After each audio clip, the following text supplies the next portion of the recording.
Praise the Lord. தேவனுக்கு மகிமை உண்டாவதாக.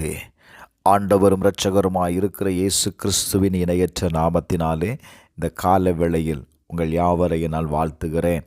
இந்த நாளுக்கான தேவனுடைய வார்த்தை சங்கீதம் 46வது அதிகாரம் 5வது வசனம். தேவன் அதன் நடுவில் இருக்கிறார், அது அசையாது. அதிகாலையிலே தேவன் அதற்கு சகாயம் பண்ணுவார். எனக்கு அன்பானவர்களே, இந்த காலவேளையில் கர்த்தருடைய வார்த்தையை கவனியுங்கள். தேவன் உங்கள் நடுவில் இருக்கிறார். எதற்காக உங்கள் நடுவில் இருக்கிறார்? உங்களுக்கு சகாயம் பண்ணும்படி தேவன் உங்கள் நடுவில் இருக்கிறார். இன்னொரு மொழிபெயர்ப்பு இப்படி சொல்லுகிறது, சூரிய உதயத்திற்கு முன் தேவன் அதற்கு உதவுவார். நன்றாக கவனியுங்கள். சூரியன் உதிப்பதற்கு முன்பதாக உங்களுக்கு உதவும்படி கர்த்தர் உங்களோடு கூட இருக்கிறாருங்க. வேதம் சொல்லுகிறது, ஏசாயா 12வது அதிகாரம் 6வது வசனத்தை வாசிக்கும்போது, சியோனில் வாசமாயிருக்கிறவளே நீ சத்தமிட்டு கம்பீரி, இஸ்ரவேலின் பரிசுத்தர் உன் நடுவில் பெரியவராயிருக்கிறார். ஹல்லேலூயா.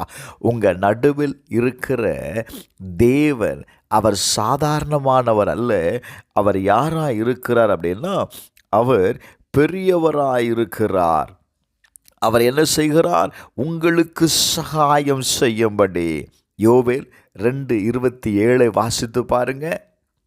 நான் இஸ்ரவேலின் நடுவில் இருக்கிறவர் என்றும், நானே உங்கள் தேவனாகிய கர்த்தர், வேறொருவர் இல்லை என்றும் அறிந்து கொள்வீர்கள். என் ஜனம் ஒருபோதும் வெட்கப்பட்டு போவதில்லை. ஹல்லேலூயா. கர்த்தர் உங்கள் நடுவில் இருக்கிறதுனால நீங்கள் வெட்கப்பட்டு போவதில்லை. கர்த்தர் சொல்லுகிறார், நான் உனக்கு வேண்டிய சகாயத்தை செய்து நீ வெட்கம் அடையாதபடி. கர்த்தர் என்ன செய்கிறாரன்னு தெரியுமா? இந்த கால வேளையில் நீங்கள் எழுந்திருப்பதற்கு முன்பதாகவே உங்களுக்கு வேண்டிய சகாயத்தை அவர் என்ன செய்துட்டாரு? தந்துட்டார். எத்தனை பேர் விசுவாசிக்கிறீங்க? ஹல்லேலூயா. நான் சொல்லுவேன், உன் நடுவில் இருக்கிறவர் சாதாரணமானவர் அல்ல, அவர் பெரியவர். செப்பனியா 3:15 சொல்லுகிறது, கர்த்தர் உன் ஆக்கினைகளை அகற்றி உன் சத்துருக்களை விலக்கினார். உங்களுக்கு இருந்த எல்லா பிரச்சனைகளையும் விலக்கி உங்களோடு போராடுகிற எல்லா சத்துருக்களையும் உங்களை விட்டு விலக்கியிருக்கிறார். ஹல்லேலூயா. இஸ்ரவேலின் ராஜாவாகிய கர்த்தர் உன் நடுவில் இருக்கிறார். அவர் சொல்றாரு, இனி நீ தீங்கை காண மாட்டே.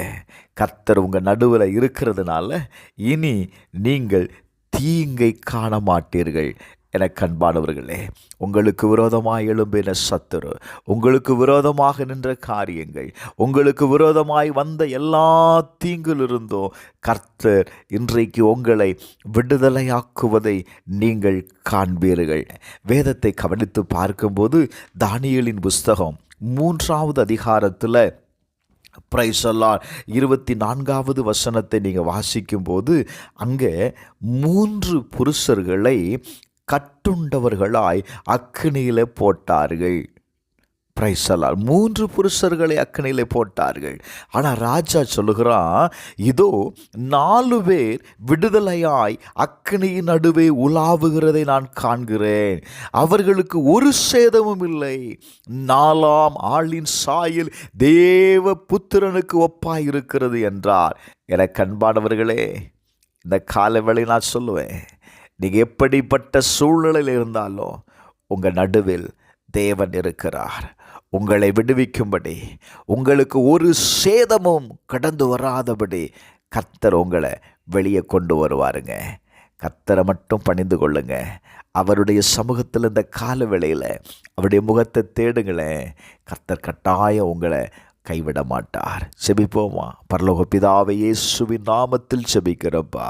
ஆண்டவரே, இந்த கால வேளையில் உம்மை நம்புகிற ஆண்டவரே, நீங்கள் ஆண்டவரே, எங்கள் நடுவில் இருப்பதற்காக உமக்கு நன்றி ஆண்டவரே. எங்களை விடுவிப்பதற்காக ஆண்டவரே, எங்களுக்கு வேண்டிய சகாயத்தை செய்வதற்காக எங்கள் நடுவில் நீங்கள் இருப்பதற்காக நன்றி. சூரியன் உதிப்பதற்கு முன்பதாகவே எங்களுக்கு வேண்டிய சகாயத்தை நீர் செய்கிறீர். இந்த காலவேளையில் உம்முடைய திருமுகத்தை தேடுகிற ஒவ்வொருடைய வாழ்க்கையிலையும் கர்த்தர் வேண்டிய சகாயத்தை செய்யுங்க. இயேசுவின் நாமத்தில் நம்புகிற ஒவ்வொருவரையும் நீர் விடுவிக்கும்படி நான் ஜெபிக்கிறேன்ப்பா. இயேசுவின் நாமத்தில் ஜெபிக்கிறேன் பிதாவே, ஆமென்.